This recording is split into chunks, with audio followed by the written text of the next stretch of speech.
ہم اس وقت سینئر صحافی تجزیہ کار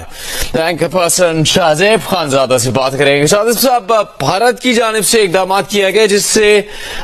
یہ خطہ اس وقت ایک جنگ کے دہانے پر آ کھڑا ہوا ہے، اور پاکستان کے دفتر خارجہ کی جانب سے بھی مذمت کے ساتھ ساتھ یہ کہا گیا ہے کہ بھارت نے ایسا قدم اٹھایا ہے جس سے دو ایٹمی طاقتوں کو بڑی جنگ کے خطرے میں ڈال دیا ہے، اور اس وقت یہ صورتحال مزید سنگین ہوتی نظر آ رہی ہے۔ خطرے میں ڈال دیا ہے، اور پاکستان نے باقاعدہ طور پر کوشش کی ہے، اگر اس پوری کی ایپیسوڈ کو دیکھا جائے پچھلے 2 ہفتے میں، کہ صورتحال ایسکیلیٹ نہ کرے، مگر بھارت نے اب کوئی آپشن نہیں چھوڑا ہے کہ یہاں سے اب سمجھ نہیں آ رہا کہ ڈی ایسکیلیٹ کیسے ہوگی سچویشن۔ نریندر مودی کے پاس مکمل طور پر آپشن تھا، پاکستان نے آفر کیا کہ آپ تعاون کریں، ہم پوری طریقے سے تعاون کے لیے تیار ہیں، نیوٹرل تحقیقات کے لیے تیار ہیں، مگر نہ کوئی ثبوت دیا۔ بین الاقوامی ڈپلومیٹ سے ملے تو انہوں نے نیو یارک ٹائمز اور دیگر بین الاقوامی اخباروں کو یہی خبر دی کہ بھارت کی طرف سے کوئی ثبوت نہیں دیا گیا ہے، ثبوت دیا نہیں، اور جو موقع تھا کہ صورتحال ایسکیلیٹ نہ کرے، اس میں اپنے بیانیے میں پھنس کر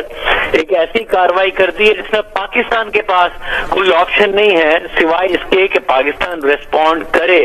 جب آپ سویلینز پر حملہ کریں گے، جو اطلاعات آ رہی ہیں وہ بہت ساری خواتین، بچوں اور جو مردوں کی شہادت کی آ رہی ہیں، نہتے سویلینز کو ٹارگٹ کیا گیا ہے، اور جو اس وقت ابھی تک اطلاعات ہیں اس کے مطابق بہت بڑی تعداد شہادتوں کی ہو سکتی ہے۔ تو اس کے بعد پاکستان کے پاس کیا آپشن بھارت کی طرف سے چھوڑا گیا ہے؟ ظاہر ہے اب یہ جو بین الاقوامی میڈیا، سفارتی معاملات، وہ تو اپنی جگہ پر موجود ہیں، سفارتی کوششیں تو پاکستان پہلے ہی کر رہا تھا، دنیا ایکٹیو بھی ہوئی، امریکہ کے دفتر سیکرٹری خارجہ نے بات بھی کی، یونائٹڈ نیشنز نے آفر کی کہ ہم انویسٹیگیٹ کر لیتے ہیں، پاکستان نے اسے بھی ویلکم کیا، پاکستان نے برطانیہ سے کہا کہ جی نیوٹرل انویسٹیگیشن میں آپ بھی شامل ہو جائیں، مگر اس کے باوجود بھارت نہیں رکا۔ یہ جو بھارت کا ہردرمی والا رویہ ہے، ظاہر جب انہیں ایسا لگتا ہے کہ ان کے پڑوس میں اب بہت ایسے ممالک ہیں جنہیں ان کا غلام بن کے رہنا چاہیے، چاہے وہ نیپال ہو، چاہے بنگلہ دیش ہو، یا پھر پاکستان ہو، اور جب آپ نے پاکستان کے متعلق ایسا نیریٹو اپنے ملک میں بلڈ کر دیا ہے کہ ہم تو گھس کر ماریں گے، جب آپ فلمیں یہ بنائیں، آپ کا میڈیا یہ نریٹ کرے، آپ اپنی تقریروں میں یہ بات کریں، تو پھر ایک ایسے حملے کے بعد جو کہ ٹیررسٹ حملہ تھا جس میں پاکستان کنڈیم کر رہا تھا، یہ سوال آپ کی پبلک اٹھاتی ہے کہ جی اگر اتنا ہی پاکستان کمزور ہے تو حملہ کریں۔ اب آپ نے جب یہ میزائل حملے کر دیے ہیں، سویلینز کو ٹارگٹ کر لیا ہے، تو ایک ایسی ایسکیلیشن کر دی ہے جس کے بعد یہ سمجھ نہیں آتا کہ صورتحال یہاں سے ڈی ایسکیلیٹ کیسے ہوگی۔ پاکستان ریسپونڈ کرے گا تو پھر بھارت کیا کرے گا، اور جب بھارت ریسپونڈ کرے گا تو پاکستان کیا کرے گا۔ ایک ایسی صورتحال ہے جس میں اب یہ بس امید ہی کی جا سکتی ہے کہ دونوں ممالک بالکل جنگ کی صورتحال میں نہ چلے جائیں۔ شاہزیب خانزادہ صاحب، پاکستان نے اپنی تمام ذمہ داریاں پوری کی، آپ نے خود بھی ذکر کیا کہ بھارت کو پیشکش کی کہ پہلگام واقعے کی بین الاقوامی سطح پر تحقیقات کروا لی جائیں، اس کے ثبوت فراہم کر دیے جائیں، اقوام متحدہ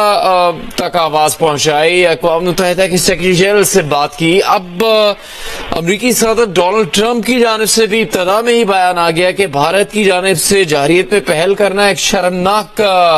عمل ہے، اور اب اقوام متحدہ کے سیکرٹری جنرل انطونیو گوتیریس، جو کہ وزیر اعظم شہباز شریف سے ایک سے زیادہ مرتبہ انہوں نے بات کی، اس دوران امن کے لیے اقدامات کیے جانے پر زور دیا، بھارت پہ بھی ان کا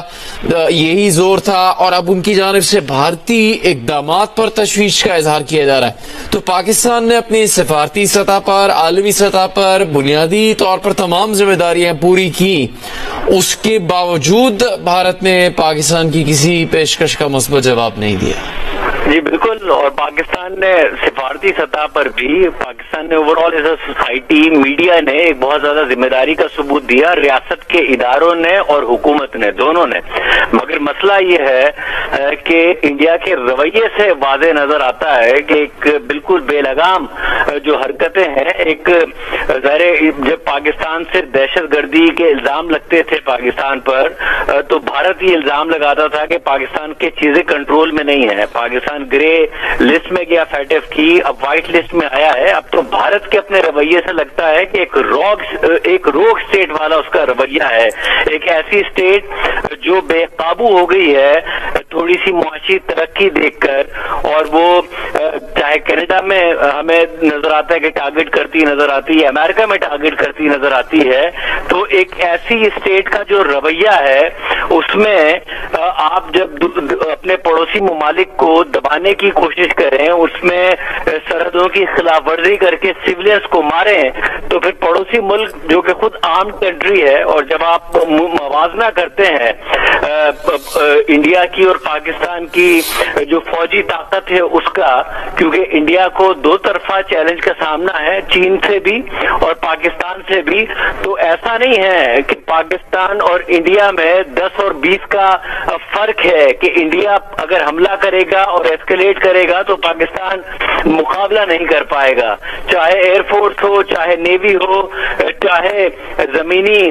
فورسز ہوں، اور چاہے وہ پھر میزائل کی طاقت ہو، دونوں ممالک ہم پلہ ہی نظر آتے ہیں۔ تو ایسا نہیں ہے کہ بھارت پاکستان کا نقصان کر دے گا تو پاکستان بھارت کا نقصان نہیں کر سکتا، پاکستان بھارت کا نقصان کر دے گا تو بھارت پاکستان کا نقصان نہیں کر سکتا، اور دونوں کے پاس ایٹمی قوت موجود ہے۔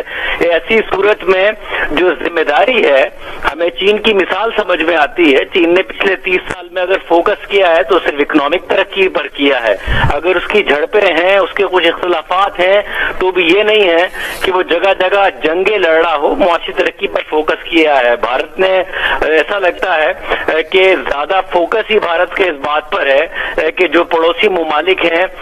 ان کے ساتھ چھیڑ چھاڑ کی جائے، ان کے ساتھ جھگڑے کیے جائیں، ثابت کیا جائے کہ بھارت بڑا، باقی سارے کے سارے ان سے چھوٹے ہیں، جس کی وجہ سے نظر آ رہا ہے کہ یہ کارروائی کی گئی ہے۔ تو نہ جب آپ ترقی میں گریس نہیں دکھاتے، جب آپ بڑے ہوتے ہیں تو ایسی حرکتیں کرتے ہیں کہ دیگر ممالک میں جا کے ٹارگٹ کر رہے ہو، پاکستان ہی نہیں امریکہ اور کینیڈا میں ٹارگٹ کیے ہیں، تو کریڈیبلٹی تو ظاہر ہے بھارت نے لوز کی ہے، مگر پاکستان کے پاس آپشن کوئی نہیں چھوڑا ہے۔ یہ آپشن نہیں چھوڑا پاکستان کے پاس انفارچونیٹلی کہ پاکستان صرف سفارتی سطح پر معاملہ اٹھائے، جو مسلسل اٹھا رہا تھا، پاکستان کے وزیر اعظم ہوں، پاکستان کے وزراء ہوں، پاکستان کے وزیر خارجہ ہوں، پاکستان کے مشنز ہوں، وہ مسلسل دنیا کو باور کرا رہے تھے ہم جنگ نہیں لڑنا چاہتے،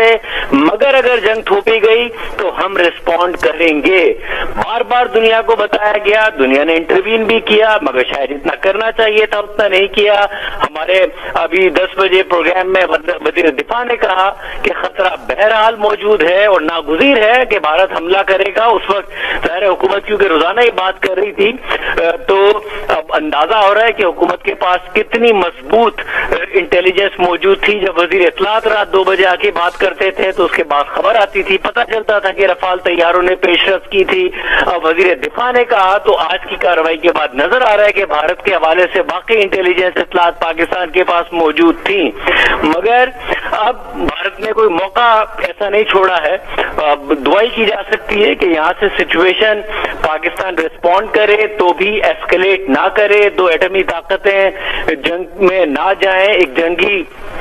جنونیت جو سوار ہو گئی ہے بھارت پر، بھارتی حکومت پر، بھارتی میڈیا پر، وہ اس میں دنیا کوئی کردار ادا کرے، مگر پاکستان کے لیے